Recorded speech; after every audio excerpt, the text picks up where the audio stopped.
আসসালামু আলাইকুম, সবাইকে স্বাগতম।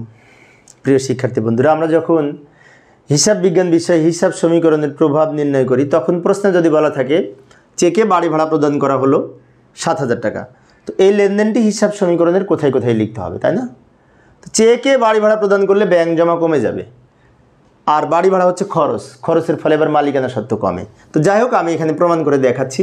এই যে চেকে বাড়ি ভাড়া প্রদান, চেক প্রদান করলে ব্যাংক জমা কমে, ব্যাংক জমা কমে যায়, কারণ আমি যাকে চেকটা দিব সে আমার অ্যাকাউন্ট থেকে টাকা তুলে নেবে, ফলে চেক প্রদান করেছি, সেজন্য ব্যাংক জমা কমেছে।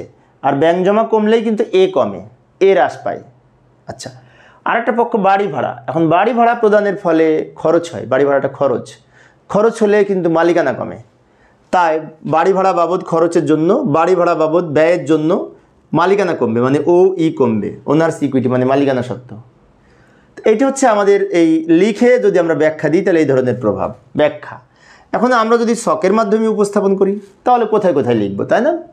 ছকের মাধ্যমে উপস্থাপন করলে প্রদান করা হয়েছে কিসের মাধ্যমে? চেকের মাধ্যমে। তো চেক প্রদান করলে ব্যাংক জমা কমে, তাই ৭,০০০ টাকা এই ব্যাংক হিসাব থেকে মাইনাস দিব, ব্যাংক জমা থেকে মাইনাস দিব, যেহেতু চেক প্রদান করা হয়েছে। আর বাড়ি ভাড়া হচ্ছে খরচ, খরচের ফলে কমে, মানে কি মালিকানা সত্ত্ব, ওনার সিকিউরিটি কমে, সেজন্য মালিকানা সত্ত্ব থেকে মাইনাস করব। কোনো খরচ হলেই মালিকানা সত্ত্ব কমে। ভাড়া প্রদান করা হয়েছে, ভাড়া খরচ, মালিকানা সত্ত্ব কমেছে। বিজ্ঞাপন প্রদান করা হয়েছে, বিজ্ঞাপন খরচ, ফলে মালিকানা সত্ত্ব থেকে মাইনাস হবে। বেতন প্রদান করা হলো, বেতন খরচ, ফলে মালিকানা সত্ত্ব থেকে মাইনাস হবে। কোনো খরচ হলে মালিকানা সত্ত্ব থেকে মাইনাস হবে।